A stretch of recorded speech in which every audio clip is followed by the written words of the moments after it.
हमें सौंप तो जिंदा पकड़ा आतंकी, साध्वी ने भरी हुंकार। तो क्या अब अदालत लगाएंगी साध्वी? ओवैसी से कंपटीशन में साध्वी प्राची।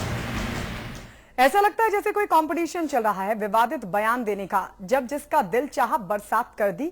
अब सवाल उठ रहा है कई, लेकिन जब बवाल मचता है तो मचते ही रह जाता है ये बवाल। लेकिन जान की जो बाजी लगाकर जिस आतंकी को पकड़ा साध्वी प्राची, तो उसे ही मांग रही हैं। अब सवाल ये उठ रहा है कि क्या अब अदालत लगाएंगी साध्वी? हमें सौंप तो जिंदा पकड़ा आतंकी, साध्वी ने भरी हुंकार। तो क्या अब अदालत लगाएंगी साध्वी?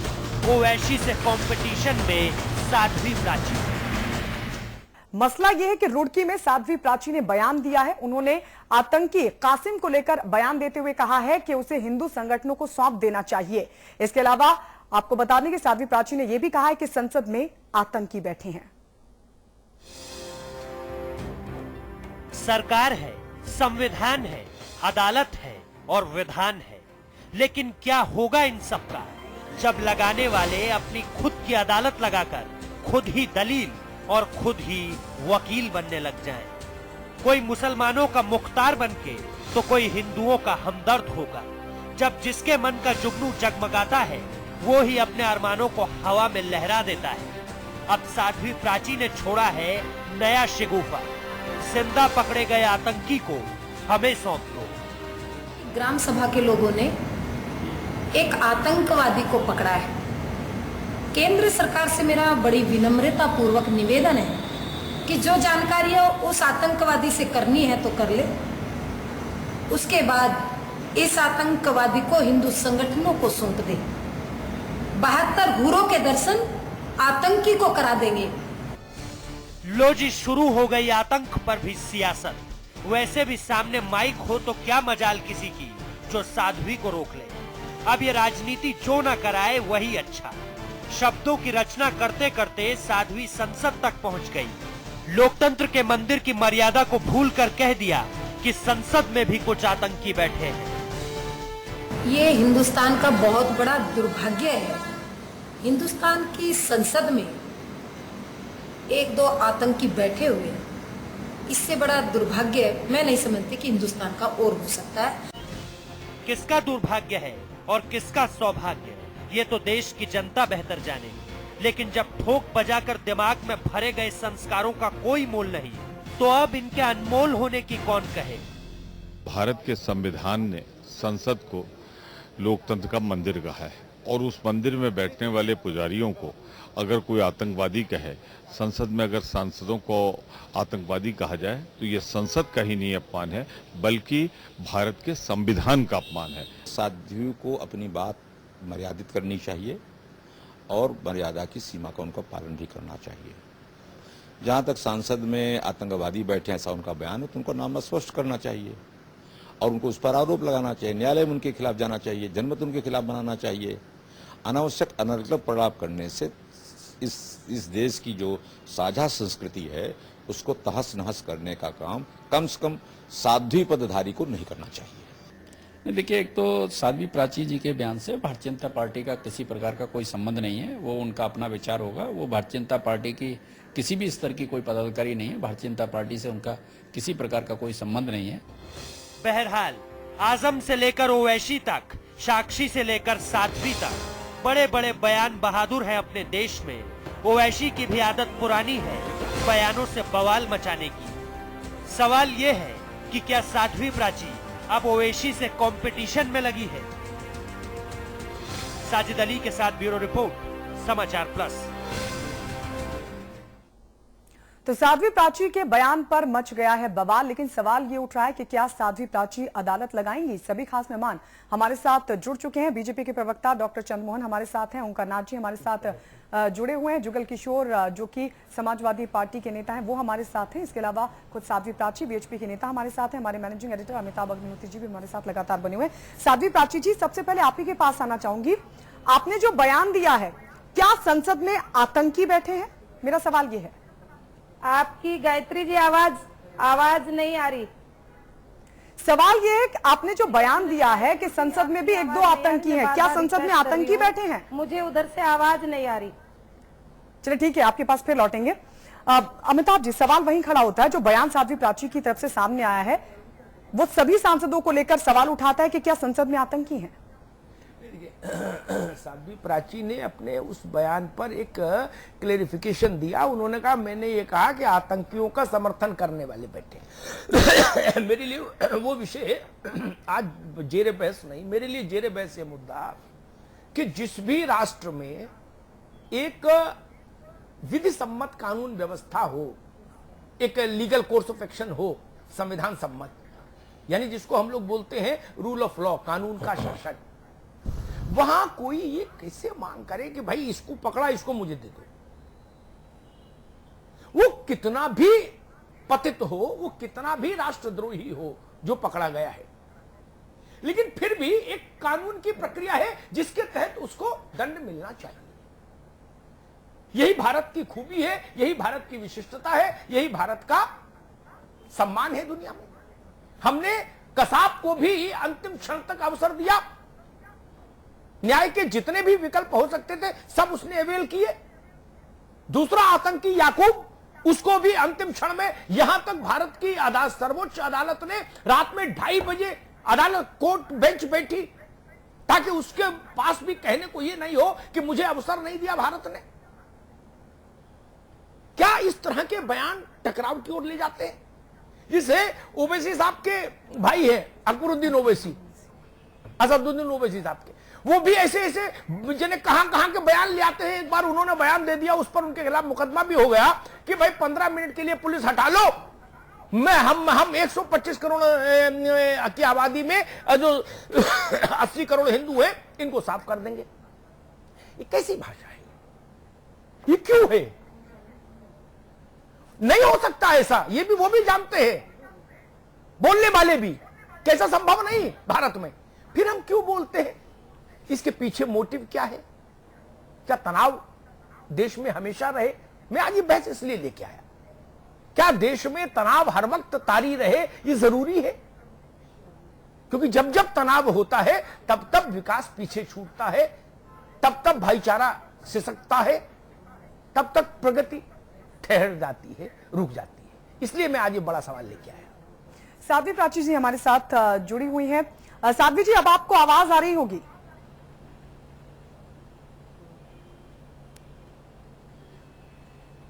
हाँ जी गायत्री जी, अब आ गई। सवाल ये है कि आपने जो बयान दिया है, क्या अब आपकी तरफ से अदालत लगाई जाएगी और क्या जो मांग आपने रखी है क्या उसे पूरा किया जा सकता है?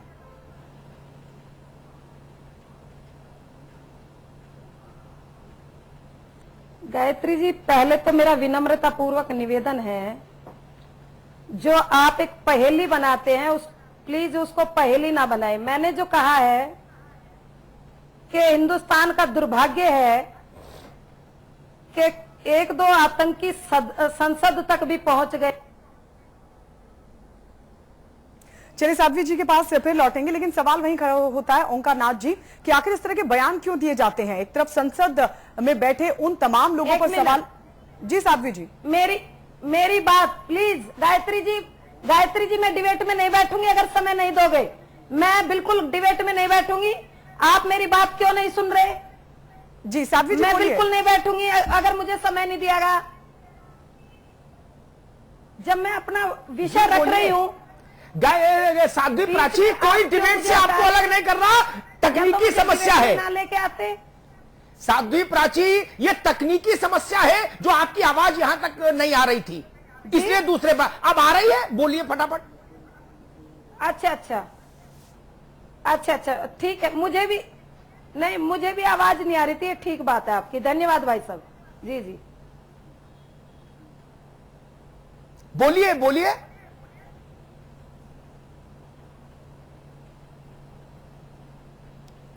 हाँ जी, तो मैं कह रही थी कि मैंने जो कहा है ये देश का बहुत बड़ा दुर्भाग्य है जो देश को तोड़ना चाहते हैं। 15 मिनट हमारे हवाले हिंदुस्तान को कर दो, फिर हम बताते हैं क्या ये देश को जोड़ने वाले लोग हैं? इससे क्या देश जुड़ेगा? क्या हिंदुस्तान इससे सुरक्षित रहेगा? इस तरह की विचारधारा से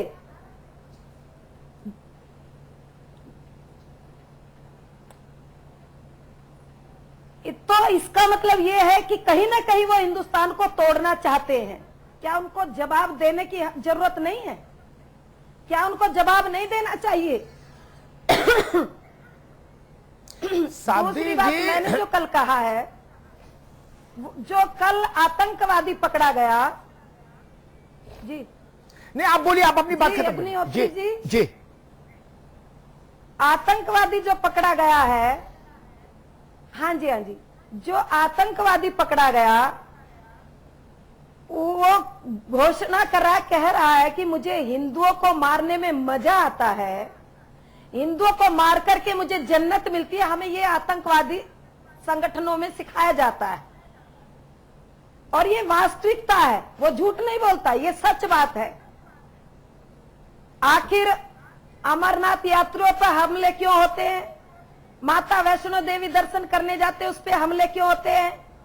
कांवड़ यात्रियों पर ही आतंकियों का छाया रहता है, क्योंकि उन्हें हिंदुओं को मारने में जन्नत मिलती है, उन्हें मजा आता है।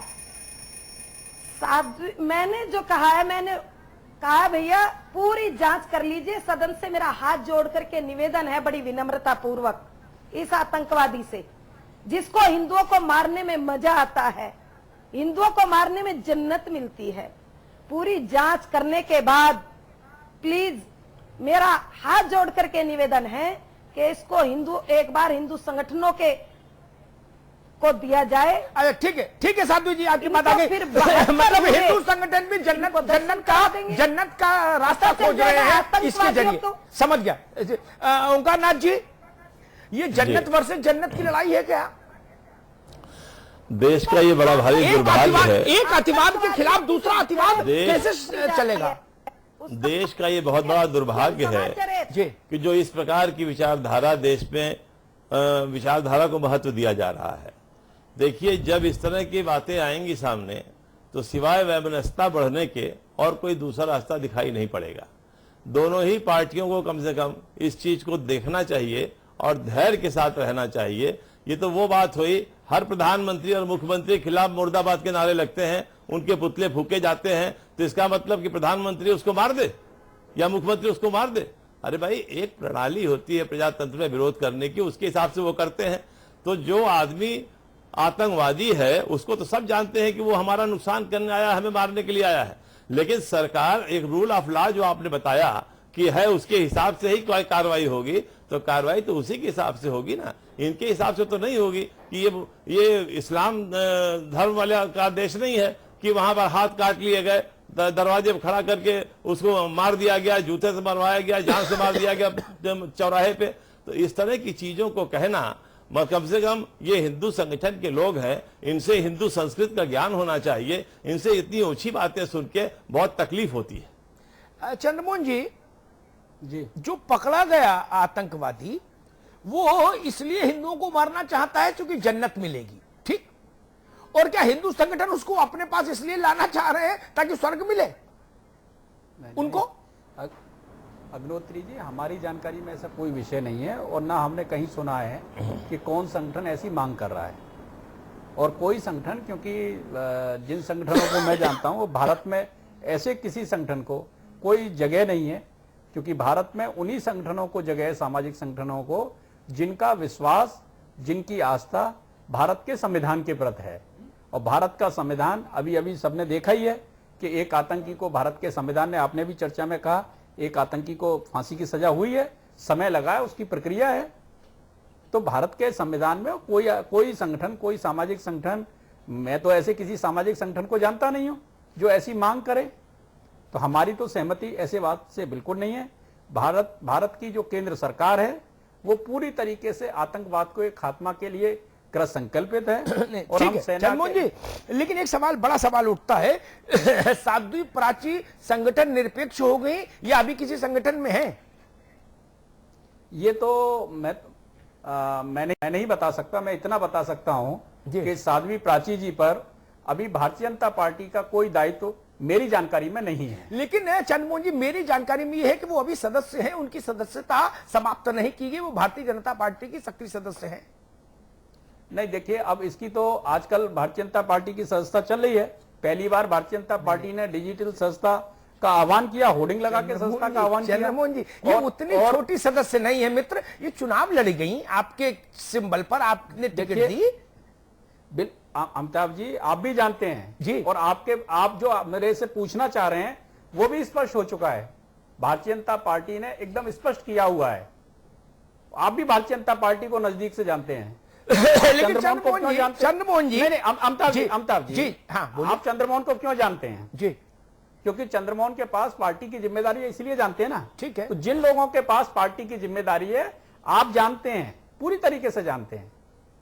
ऐसा नहीं है ना चंद्रमोहन जी प्रदेश जानता है। ठीक, एक मेरा सबमिशन है, साध्वी प्राची 2012 में चुनाव लड़ी भारतीय जनता पार्टी के उम्मीदवार के तौर पर, और उसके बाद अभी हाल के ही 2-2.5 महीनों में पश्चिम के कई शहरों में बड़े मंचों पर, जहां भाजपा का मंच था या भाजपा संघ परिवार के आनुषंगिक संगठन विश्व हिंदू परिषद का मंच था, वहां भाजपा के बड़े नेताओं की मौजूदगी में वो भाषण दिया है, माल्यार्पण स्वीकार किया है। इसका मतलब मामला तो घरेलू है। नहीं, अमिताभ जी मैं स्पष्ट, भाई आपके मंच में ओंकार नाथ सिंह जी तो भाषण देने नहीं जाएंगे। अमिताभ जी मैं स्पष्ट करना चाहता हूं, चंद्रमोहन की जानकारी में साध्वी प्राची किसी मंच पे नहीं थी। कहीं भारतीय जनता पार्टी के प्रदेश अध्यक्ष, अमिताभ जी, भारतीय जनता पार्टी के प्रदेश अध्यक्ष के साथ मंच शेयर किया हो, पश्चिम उत्तर प्रदेश के क्षेत्र अध्यक्ष के साथ मंच शेयर किया हो। अभी पश्चिम उत्तर प्रदेश में आदरणीय ओम माथुर जी गए थे, मेरठ में बैठक थी, सभी प्रमुख कार्यकर्ता उसमें बुलाए गए थे, उसमें साध्वी प्राची थी क्या? तो जब नहीं थी तो ऐसे लोगों के लिए कोई स्पेस नहीं है। भारतीय जनता पार्टी सबका साथ, सबके विकास के प्रति। अच्छा, मतलब मैं ये मान लूं भारतीय जनता पार्टी ने साध्वी प्राची को डिसोन किया, ये बात ठीक है? बिल्कुल ठीक है, ठीक है। अब ठीक बात, अब इसका साध्वी प्राची जो जवाब देना चाहेंगी देंगी। वो तो अभी एक इंटरव्यू में वो कही रही थी कि भाई मौजूदा लीडरशिप में अगर चुनाव लड़ा तो 50 सीट आएंगी भाजपा की उत्तर प्रदेश में। दो ही लोग आजकल ऐसा बोल रहे हैं, एक मुलायम सिंह जी जिन्होंने कहा कि सारे मंत्री चुनाव, बहुत सारे हमारे मंत्री चुनाव हार रहे हैं, और दूसरे प्राची जिन्होंने कहा कि भाई अगर वाजपेयी जी की लीडरशिप में चुनाव हुआ तो 400 में 50। खैर, जुगल किशोर जी, कभी इधर से कभी उधर से ये तोड़ने वाले लोगों के मुंह पे लगाम क्यों नहीं लगती? कभी आपके मंच से कुछ ऐसा आ जाता है, कभी ये संघ परिवार के आनुषंगिक संगठनों के मंच से कुछ ऐसा आ जाता है कि तनाव फिर चरम पे पहुंच जाता है सीधे।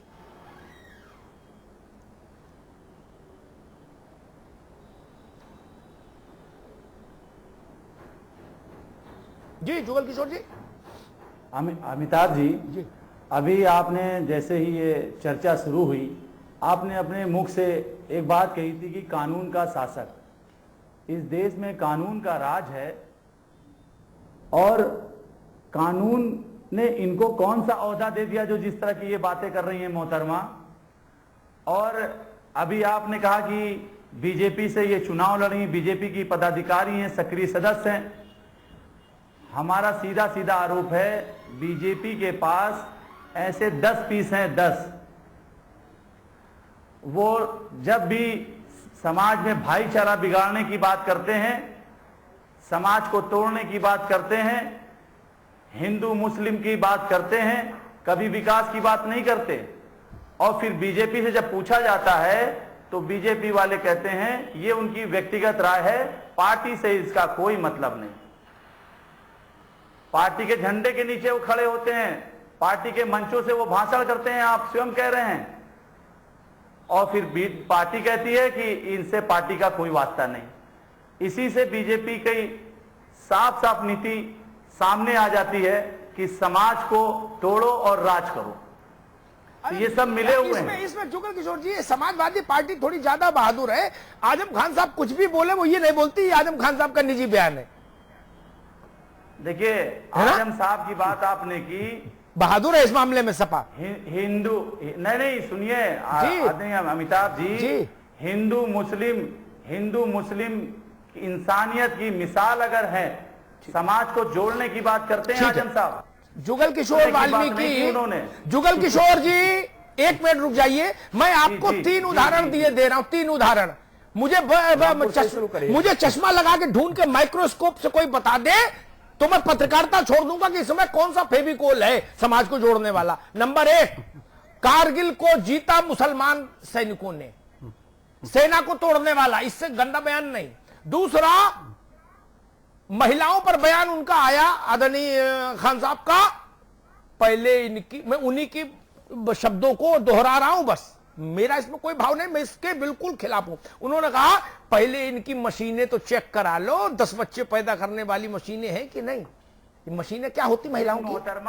अरे भाई हमको मत समझाओ जुगल किशोर जी, अभी तो 2 झेले हैं, तीसरा और सुनाओ। अभी रामपुर में ना ना ना ना ना ना ना उस पे तो बात कर लीजिए। जुगल किशोर जी, हमको ऐसे मेरे शो में ऐसी स्वीपिंग रिमार्क्स करके कोई चल नहीं सकता ना, कि वो हिंदू मुस्लिम एकता की, अभी चंद्रमोहन जी बात ये बोले, मैं उनको भी 10 उदाहरण बता दूंगा। वो बोले तो कि ये हिंदू मुस्लिम एकता की मिसाल है, साक्षी जी महाराज, तो मैं बता दूंगा। पिछले 20 साल का सारा साध्वी प्राची को कौन सा अधिकार दे दिया? आजम खान के बयान भी उतने ही आपत्तिजनक हैं, ओवैसी के बयान भी उतने ही आपत्तिजनक है जितने आपत्तिजनक बयान साध्वी प्राची के हैं। शासन की सरकार की कौन सा हिस्सा है जो कह रही है उस आतंकवादी को सौंप दो, हम उसका न्याय करेंगे? जुगल किशोर वाल्मीकि वो शासन का हिस्सा नहीं, इसलिए उनकी बात नेपथ्य में भी डाली जा सकती है, लेकिन जो खुद शासन का हिस्सा है वो कह रहा कि मैंने तालिबान से पैसा लिया, मुझे हिजबुल मुजाहिदीन ने पैसा दिया जन्मदिन मनाने के लिए, उत्तर प्रदेश का शपथ लिया हुआ मंत्री, और आप बता रहे हो एकता की मिसाल, ये हमको मत समझाइए ना, ना ये मत समझाइए। जन्मदिन मनाया माननीय मुलायम सिंह। अरे उन्होंने ये बोला कि नहीं बोला, इतनी बात बताइए। समाजवादी पार्टी के एक कार्यकर्ता ने, अरे अब मैं क्या पूछ रहा हूं, नहीं जन्मदिन जुगल किशोर, नहीं मैं क्या पूछ रहा हूं, आप उल्टू दूसरा जवाब दे रहे। आजम साहब ने ये कहा, मैं उनके शब्द कोट कर रहा हूं, हमें तो दाऊद ने पैसा दिया, तालिबान ने पैसा दिया, और बताइए जनाब, ये बोले हैं अमिताभ जी, हम भी तो कह रहे हैं समाजवादी पार्टी के एक कार्यकर्ता ने, तो ये उनको समझाओ जाके, माननीय नेताजी का जन्मदिन मनाने के लिए। अरे माननीय नेताजी, उनको क्यों नहीं समझाए जाके आप? आजम खान साहब को, हमको क्यों समझा रहे आप? उनको समझाते कि ऐसा क्यों बोले गलत, आप नहीं बता सकते उनको। चंद्रमोहन जी तो कुछ बोल भी सकते साध्वी प्राची पर, आप लोग बोल भी नहीं पाओगे आजम खान साहब पर, नहीं तो पार्टी से निकाल दिए जाएंगे। संकट दोनों तरफ है। ओंकार जी गलत तो नहीं कह रहे, संकट दोनों तरफ है ना? एकदम सही कह रहा है। एक तरफ का अतिवाद दूसरे तरफ के अतिवाद को आमंत्रित करता है, ये जान लीजिए। अकबरुद्दीन का बयान साक्षी पैदा करता है, साक्षी के बयान अकबरुद्दीन को ताकत देते हैं।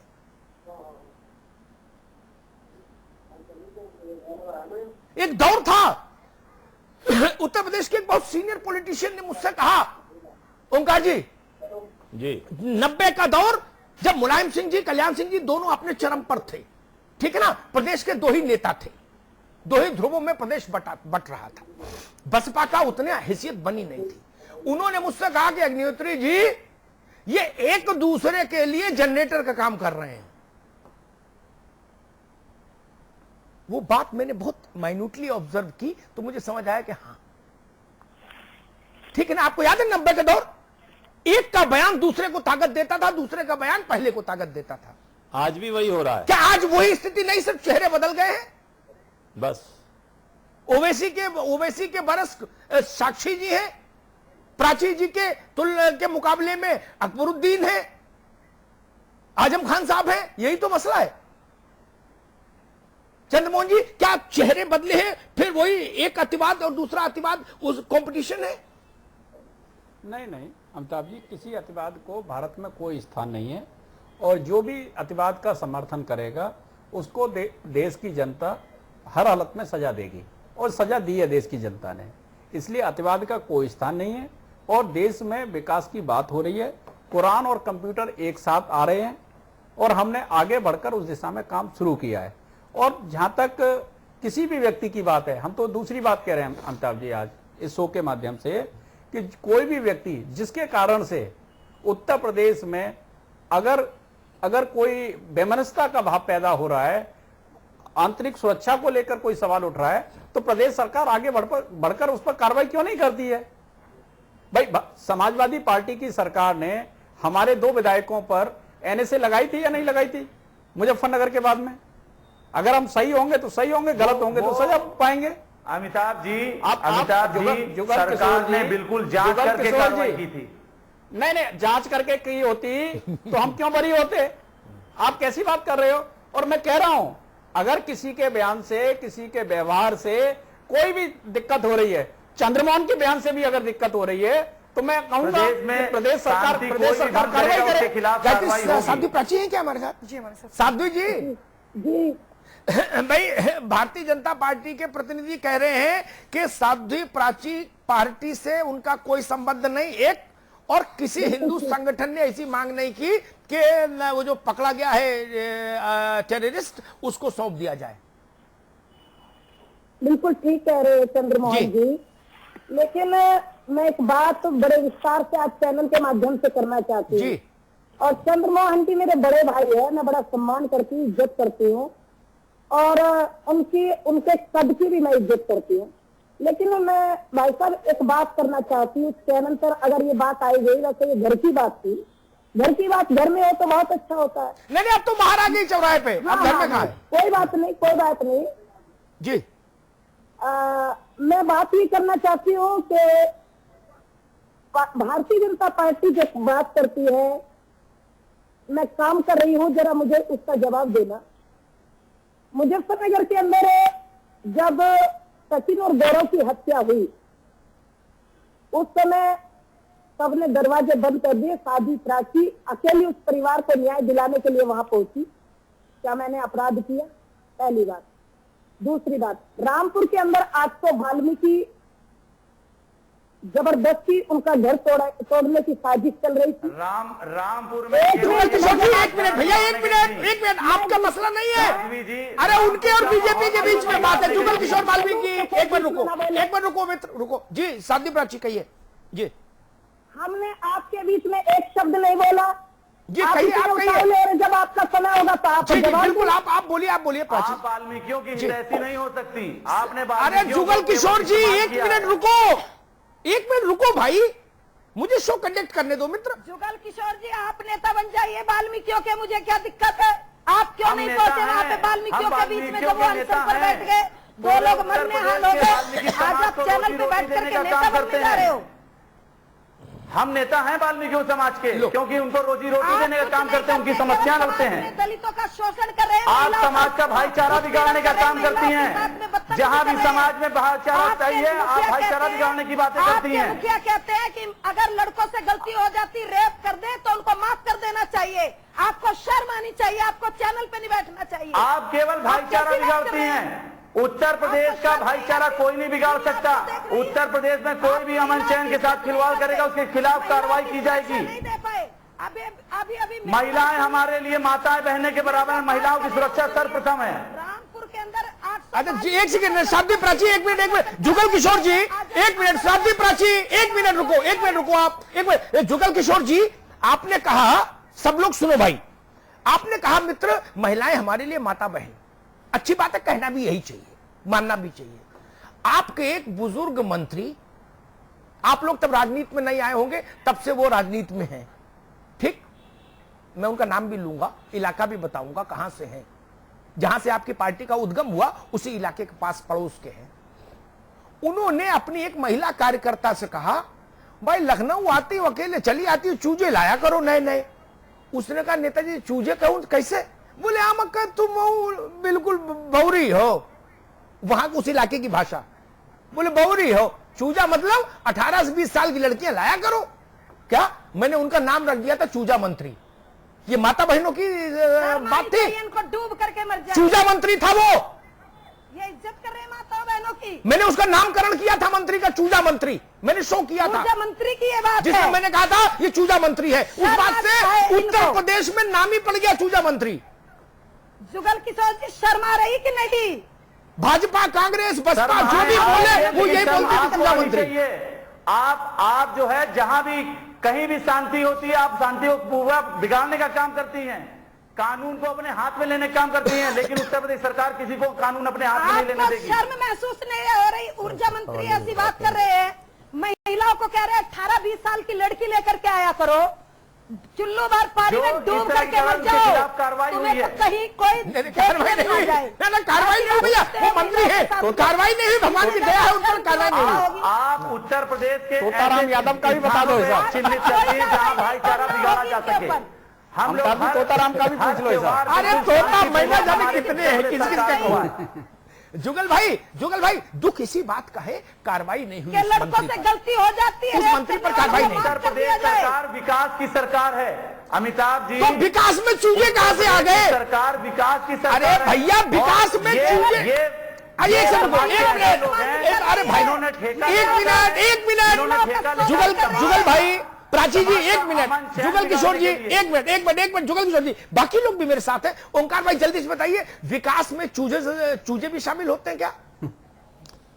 अमिताभ जी, मैं इस तरह की डिबेट में शामिल नहीं होता जो इतनी अभद्र बातें ये लोग करते हैं। नहीं बताइए, वो जुगल किशोर जी कह रहे हैं विकास की बात करते हैं केवल, और मंत्री कह रहा चूजा लाओ। जुगल किशोर जी के ऊपर हमको देख के दया आ रही है। आप बड़ा अच्छा मुद्दा उठाए थे और उस मुद्दे से कुछ देश को मिलता, इस आपके जो देख रहे हैं लोग उनको कुछ मिलता, लेकिन इन्होंने सारा मुद्दा ही खराब कर दिया बीच में कूद के। एक चीज, दूसरी चीज मैं आपसे ये कहना चाहता हूं कि प्राची जी और ओवैसी साहब जैसे लोगों को बहुत कंट्रोल करने की आवश्यकता है। देश को पहले एक करिए, देश को संभालिए, ऐसे लोगों के मुद्दों को हवा मत दीजिए, बल्कि इनको कंट्रोल करके डिफ्यूज करने का प्रयास कीजिए। और आप एक अनुभवी और कुशल आदमी हैं, आप इसको कर सकते हैं। क्योंकि मैं आपके चैनल के माध्यम से सारी जनता से अपील करना चाहता हूं कि इस तरह की बातों पर ध्यान न दें, क्योंकि इससे देश में विघटन की स्थिति होगी, कोई एकता और ताकतवर नहीं देश बनेगा। ये ना तो हिंदू संगठन को मुसलमानों के प्रति इस तरह अभद्र बातों को करना चाहिए और उसको फिर हमें दिखाना चाहिए बढ़ा चढ़ा के, और न मुस्लिम संगठन के नेताओं को, जैसे ओवैसी हैं, इनके भाई हैं, जो गंदी बातें करते हैं, उसको हमको दिखा के उस पर बहस करानी चाहिए। एक छोटा सा ब्रेक ले लें, फौरन लौटते हैं। ब्रेक के बाद स्वागत है, सभी खास मेहमान हमारे साथ हैं। साध्वी प्राची जी, मैं वही सवाल दोहराऊंगी जो अमिताभ जी ने आपसे पूछा था, आपने जवाब नहीं दिया। डॉक्टर चंद्रमोहन कह रहे हैं कि ऐसा कोई हिंदू संगठन नहीं है देश में जो आतंकी की मांग कर रहा हो। आप किस हिंदू संगठन की बात कर रही हैं? बिल्कुल ठीक कह रहे हैं, बिल्कुल ठीक कह रहे हैं। एक मिनट गायत्री जी, बिल्कुल ठीक कह रहे हैं, लेकिन मेरा निवेदन है कि पहले मेरी बात सुन लीजिए, बीच में ना बोले, क्योंकि जो विषय होता है वो विषय से फिर भटक जाते हैं। अभी मैं बहुत बड़ी विनम्रता पूर्वक निवेदन कर रही हूँ चैनल के माध्यम से जी। चंद्रमोहन जी का मैं बड़ा सम्मान करती हूँ, इज्जत करती हूँ, बहुत अच्छी बात है।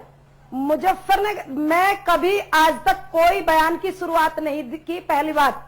दूसरी बात, मैं केवल जवाब देती हूँ, ध्यान से सुनना। जब ओवैसी खड़ा होकर के हैदराबाद में कहता है 15 मिनट देश को हवाले कर दो, क्या हमें बोलने का हक नहीं, जवाब देने का हक नहीं है? दूसरी बात, मुजफ्फरनगर के अंदर गौरव सचिन की हत्या हुई, साध्वी प्राची वहां पहुंची, परिवार को न्याय जब तक नहीं मिला, आजम खान ने 5 आरोपी को वहां से मुक्त कराने के लिए बार बार प्रशासन पर दबाव बनाया। खून से लथपथ लोग थे जिन्होंने उन गौरव और सचिन की हत्या की। साध्वी प्राची ने कहा था, जब तक इस परिवार को न्याय नहीं दिलवाऊंगी तब तक मैं शांति से नहीं रहूंगी। मुकदमा हुआ, साध्वी प्राची जेल में गई, रासुका लगी, इस बात की परवाह नहीं की। दूसरी बात, भाई साहब ध्यान से सुनना, रामपुर के अंदर मेरा निवेदन है फिर भी, क्योंकि सपा के लोग बैठे हैं और वो बड़े आवेश में आते हैं और मुद्दे से भटक जाते हैं। अभी रामपुर के अंदर 800 वाल्मीकियों को जबरदस्ती उनके घर तुड़वाने की योजना आजम खान ने बनवाई। 800 वाल्मीकियों को जबरदस्ती भाई साहब मुस्लिम बनाने की योजना थी। एक बहुत बड़ी साजिश थी हिंदुस्तान के अंदर। 5 दिन तक मीडिया के माध्यम से पूरा हिंदुस्तान देखता रहा, और जिस समय देखता रहा, जब 5वां दिन हुआ, मैं बाहर थी बेंगलोर में, वहां से आई, शांति से सुनिए। मैंने पहले निवेदन किया था, डिबेट में बिल्कुल नहीं बैठूंगी अगर मेरी बात नहीं सुनी जाएगी। जब मैंने वहां से सुना बेंगलोर से, मैं तुरंत दौड़ करके आई तो नहीं और मैं रामपुर में पहुंची जंगलों के रास्ते से। नहीं, कोई आरोप नहीं, आप खुद ऐसे काम करते, आजम खां को जवाब नहीं दे सकते, आजम खां की गर्दन नहीं पकड़ सकती। तुम्हारी हिम्मत कैसे हुई 800 वाल्मीकियों के घर तुड़वाने की, 800 वाल्मीकियों को जबरदस्ती मुस्लिम बनाने की? तुमने क्यों योजना बनाई? आपकी औकात नहीं, आपकी हिम्मत नहीं कि उसकी गर्दन पकड़ लो। लेकिन मैं कह रही हूँ चैनल के माध्यम से, साध्वी प्राची उन अमिताभ जी, वाल्मीकियों के बीच आप भी में जानते गई, हैं, उनके आप दुख दर्द जिम्मेदार- को जुगल किशोर जी, आपको भी अवसर देंगे, आप भी आपकी बात करने का पूरे अवसर मिलेगा। देश ने देखा आपको अपनी कि बात आजम खां ये हिंदुस्तान है, पाकिस्तान नहीं है। साध्वी प्राची वहां पहुंची। तीसरी बात, अभी बांदा के अंदर हमारे अच्छा, साध्वी प्राची, ठीक है, ये लंबा हो जाएगा। एक मिनट साध्वी प्राची, जब सब जगह आप ही जा रही हो तो फिर आप ये आपकी पुरानी पार्टी क्या कर रही है? भाई साहब, मुझे पूरा खुला समय चाहिए। साध्वी प्राची, जब सब जगह आप ही लड़ाई रहे। एक सेकंड, जुगल किशोर जी, एक मिनट, अरे आप कहाँ बीच में कूद रहे हो भाई? कथा से साध्वी प्राची, एक मिनट में लगे। साध्वी प्राची, एक मिनट, कार्यकर्ताओं पर मुकदमे लगे। रुको ना साध्वी भाई। प्राची पहुंची, प्रशासन ने मना किया, अड़ गया। मैं समझ गया, लेकिन बीजेपी साध्वी आपको नहीं रोक सकती। चिलचिलाती धूप में 5 किलोमीटर पैदल चल करके उन कार्यकर्ताओं से मिली। साध्वी जी, 800-900 लड़कियों का साध्वी मामला जी, बरेली के अंदर हुआ, साध्वी जहां जी, पर ठीक लड़कियों को घर में छुप गई बेचारी ठीक है। डर की वजह से। अरे मेरा एक खौफ सवाल- था उनके दिल में, बस, अभी ठीक है। भी वो घर में है। साध्वी जी, प्राची वहां नहीं, अपने बात नहीं, आगे आपकी बात पर्याप्त, अभी नहीं, अब नहीं, हाँ जी। नहीं, अभी नहीं, सिर्फ एक लाइन का उत्तर दीजिएगा, लंबा उत्तर नहीं, एक लाइन सुन। एक मिनट की अरे बात नहीं, अभी नहीं, कीजिए। अब नहीं, नो, कतई अलाउ नहीं करूंगा, कतई अलाउ नहीं करूंगा साध्वी जी। एक लाइन, जो नहीं, काम अभी कर नहीं, रही नो, भाई साहब, ना- अग्निहोत्री जी, क्या ना- मैं काम कर रही हूँ, ये अपराध कर रही हूँ? एक मिनट, जो मेरा कह रहे सवाल हैं, तो, अरे जो सुन कह तो रहे लो। हैं, ये जो काम कर रही हूँ, ये मैं अपराध कर अरे रही हूँ। सवाल तो सुन लो भाई। मेरा प्रश्न, जब सब जगह आपने गिना दिया आप ही संघर्ष कर रही हैं, तो आपकी पुरानी पार्टी क्या कर रही है, ये मैं पूछ रहा हूं।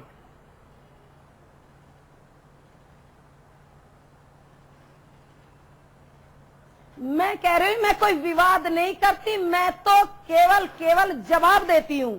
ठीक है, ठीक है। मेरा विवाद करना कोई मकसद नहीं है, लेकिन वो कत्ल भी करते तो चर्चा नहीं होती, हम आहा भी भरते तो बदनाम हो जाते। ठीक है, ये आखिर कब तक चलेगा भाई?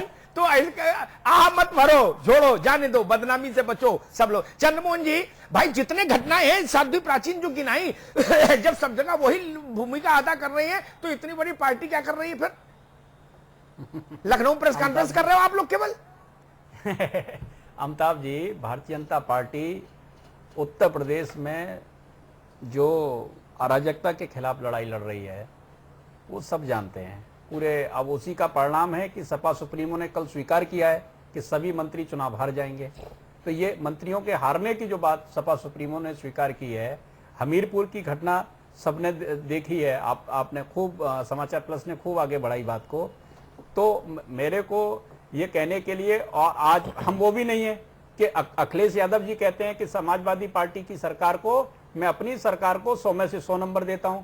तो भारतीय जनता पार्टी तो ये काम नहीं कर सकती ना। भारतीय जनता पार्टी का प्रवक्ता ये कर सकता कि केवल हम ही हमें, बाकी कुछ नहीं है। ठीक है। भारतीय जनता पार्टी के सभी कार्यकर्ता इस अराजकता के खिलाफ, जो समाजवादी पार्टी की अराजकता है, उसके खिलाफ पूरे मनयोग से लड़ाई लड़ रहे हैं। ठीक। और इस सरकार को उखाड़ने का काम में हम लोग लगे हुए हैं। ठीक है चंद्रमोहन भाई। ओंकार जी, मैं आपसे ये कहना चाहता हूं, अभी साध्वी जी हिंदू धर्म की व्याख्या कर रही थी और जो अपना बयान बता रही थी, उनको शायद मालूम नहीं संयुक्त परिवार क्या होता है, क्योंकि वो तो साध्वी हैं, निकल गई सेवा करने के लिए धर्म की। संयुक्त परिवार जो होता है वो हिंदुओं में ही होता है, हिंदुओं में ही होता है संयुक्त परिवार। और संयुक्त परिवार का जो मुखिया होता है, वो जब कमाता है और बाकी सब लोगों को देखता है, लालन पोषण करता है, जो कमजोर होता है उस पर ज्यादा फोकस होना चाहिए, ज्यादा। ठीक बात, हाँ, ज्यादा फोकस होता है। जुगल किशोर और जी, जो कमजोर होता है, सुन लीजिए, जो कमजोर होता है वो तरह तरह की बात मुखिया को कहता है, और मुखिया उसकी भी बात को उतने ही इंपॉर्टेंस से सुनता है। फिर भी उसका ख्याल तो हमारा जो अगर नहीं सुनेगा तो परिवार टूट जाता है। बिल्कुल ठीक। तो इसलिए जो मुखिया होता है, जो हिंदू है, वह इस लोकतंत्र में मुखिया की हैसियत कर रहा है, और जो अल्पसंख्यक लोग हैं उनकी नाराजगियों को बर्दाश्त करते हुए चलाता है समाज। ठीक है, ये होना चाहिए। ठीक है। जुगल किशोर जी, भाई आप पर तमाम आरोप लगाए साध्वी प्राची ने।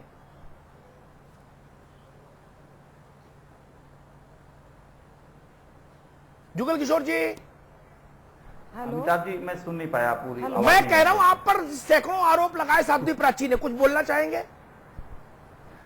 अमिताभ जी, मैं बहुत ही संजीदगी से कहना चाहता हूं, जिम्मेदारी से कहना चाहता हूं, जिन मोहतरमा को आप लोग इतना सम्मान दे रहे हैं, देश की सरकार ने ऐसी कौन सा ओहदा दे दिया है उनको कि पूरे देश में, उत्तर प्रदेश में केवल एक ही काम दिया है कि आपसी भाईचारा बिगाड़ने का, माहौल खराब करने का। अभी इन्होंने कहा कि उस आतंकवादी को हमारे हवाले कर दो। क्या करेंगे ये उस आतंकवादी के साथ? अभी हमारे बीजेपी के प्रवक्ता साहब ने कहा कि हमारे मुख्यमंत्री ने 100 नंबर दिए, तो 100 नंबर की बात हम लोग कहते क्यों कहते हैं? अमिताभ जी, आप बहुत ही वरिष्ठ हैं, उत्तर प्रदेश से आपका रिश्ता है। 3 साल में उत्तर प्रदेश की बिल्कुल काया पलटी है। अब ये गड्ढों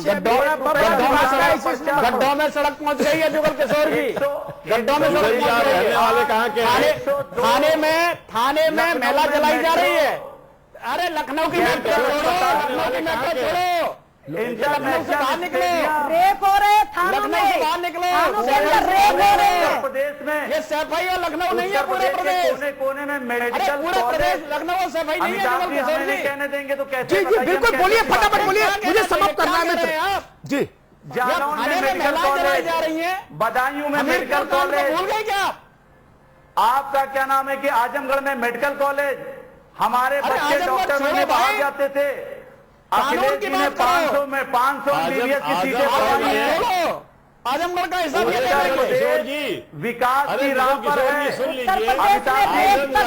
भाजपा वालों के पास और कांग्रेस वालों के पास उत्तर प्रदेश का कोई विजन नहीं है। आजमगढ़ की सड़क देख लीजिए, देश में नई सोच है, युवा सोच है और नौजवानों का भविष्य बनाने का काम अखिलेश जी कर रहे हैं। आप पार्टी के सुप्रीमो के खिलाफ बोल रहे हैं।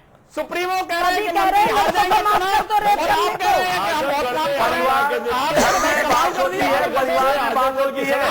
हम अपने संगठन को दुरुस्त कर रहे हैं। वो कह रहे हैं हम दलालों को टिकट नहीं देंगे, हम ठेकेदारों को टिकट नहीं अमिताभ जी, हम अपने संगठन को दुरुस्त कर रहे हैं। समाजवादी पार्टी दलालों ठेकेदारों को अमिताभ जी, हम अपने संगठन को दुरुस्त कर रहे हैं। अच्छे लोगों को मौका मिलेगा। हमारे नेता ने कहा जी बहुत संक्षेप अच्छे लोगों को में मौका जुगल मिलेगा। किशोर ने आरोप लगाया कि आप प्रदेश को तोड़ने का काम कर रही हैं, देश को तोड़ने का काम कर रही हैं।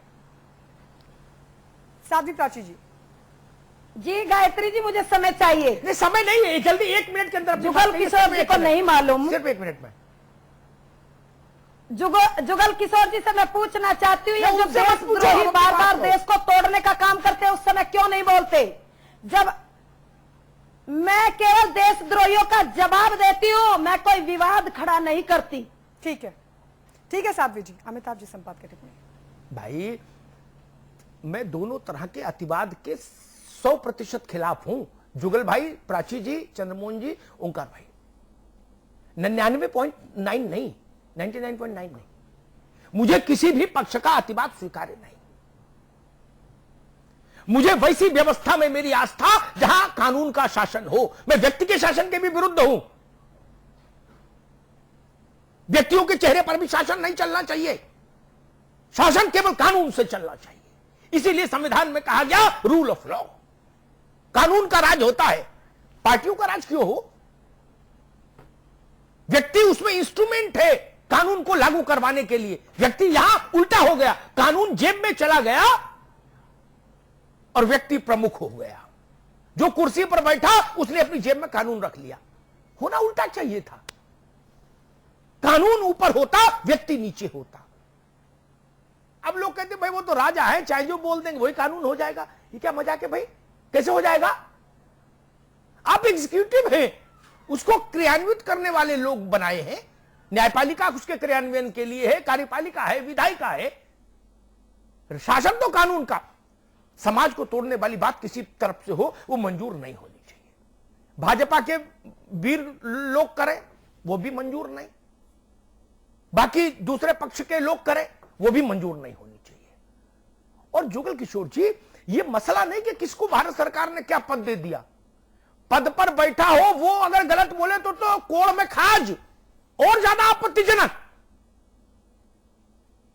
एक सामान्य कार्यकर्ता कहे कुछ, उसकी व्याप्ति कम, और मंत्री कुछ बोले उसकी व्याप्ति ज्यादा, मुख्यमंत्री बोले उसकी व्याप्ति और ज्यादा, और प्रधानमंत्री बोले उसकी व्याप्ति सबसे ज्यादा। फर्क होता है ना, ये समझना पड़ेगा हमको। मैं इस बात से सहमत नहीं हो सकता। जो भाषा अकबरुद्दीन बोलते हैं या जो भाषा अकबरुद्दीन के जवाब में साध्वी प्राची बोले या साक्षी जी महाराज बोले या इनके जवाब में अकबरुद्दीन साहब बोले, मैं दोनों के विरुद्ध में हूं ना। यहां से समाज टूटता है। हां, लेकिन एक बात जरूर कहूंगा जुगल किशोर जी, शासन प्रामाणिक होना चाहिए, भेदभाव रहित होना चाहिए। कुछ चीजें हम लोगों ने अपनी आंख से देखी जहां लगा प्रामाणिकता की कमी थी। कवाल का मसला क्यों हुआ हमको जानकारी है। एक दरोगा ने न्याय नहीं किया तो 6 महीने तक पश्चिमी उत्तर प्रदेश जलता रहा। 6 महीने तक एक दरोगा ने न्याय नहीं किया था सिर्फ। इसलिए मैं कहता हूं थानों में न्याय होना चाहिए, पारदर्शिता होनी चाहिए। और आपको आत्मालोचन की जरूरत है, क्योंकि आप सत्ता में हैं मित्र। मेरी बात मत सुनिए, अपने सबसे बड़े नेता की बात तो सुनिए, उसकी बात पर तो गौर करिए। चंद्रमोहन जी क्या कह रहे हैं, मान लो ये तो कलर्ड बात भी बोलेंगे, विपक्षी हैं। ओंकार जी दूसरी पार्टी के नेता हैं, कुछ मिला के बोलेंगे। जो आपकी पार्टी का पिता है उन्होंने क्या कहा चुनाव से पूर्व? वो आदमी वो कह रहे हैं कि अधिकांश मंत्री चुनाव हार जाएंगे। ये समय है चेतने का। और मैं एक बात कहूंगा, अगर शासन ईमानदारी से हो दिल्ली में ओंकार जी, राष्ट्र के स्तर पर और राज्यों के स्तर पर, तो अकबरुद्दीन ओवैसी और साध्वी प्राची दोनों के लिए बोलने के लिए सब्जेक्ट नहीं मिलेंगे। दोनों को गलत तो नहीं कह रहा। शासन अगर ईमानदारी से चले, कानून से चले, पारदर्शिता से चले, तो साध्वी प्राची जी की भी दुकान बंद, अकबरुद्दीन ओवैसी का भी दुकान बंद। इन दुकानों पर भीड़ क्यों लगती है? क्योंकि शासन पक्षपात करता दिखता है, इसलिए यह समस्या पैदा होती है। हमको आपको यह देखना होगा, यहां से सुधार करना होगा। प्रामाणिकता के साथ शासन हो, सबके साथ न्याय हो, तब शायद दोनों तरफ के अतिवादी वानप्रस्थ आश्रम में चले जाएंगे। फिर ये इस आश्रम में नहीं दिखेंगे आपको, वानप्रस्थ आश्रम में चले जाएंगे, मौन हो जाएंगे। लेकिन जब तक ऐसा नहीं होगा तब तक ये लोग, इनकी आवाज हिंदुस्तान के कानों में टकराती रहेगी। उसको रोकना है तो बेहतर शासन दिल्ली दे, बेहतर शासन राज्यों में हो, तो देश में अपने आप सौहार्द आ जाएगा। शोषण और पक्षपात कभी सौहार्द नहीं ला सकता, ये जान लीजिए। बहुत बहुत धन्यवाद। बहुत बहुत शुक्रिया आप सभी का हमारे साथ जुड़ने के लिए। ओंकार जी आपका, डॉक्टर चंद्रमोहन आपका बहुत बहुत शुक्रिया, जुगल किशोर जी आपका, प्राची जी आपका, अमिताभ जी आपका भी बहुत बहुत शुक्रिया इस चर्चा में बने रहने के लिए। बिग बुलेटिन में इतना ही। आप देखते रहिए समाचार प्लस।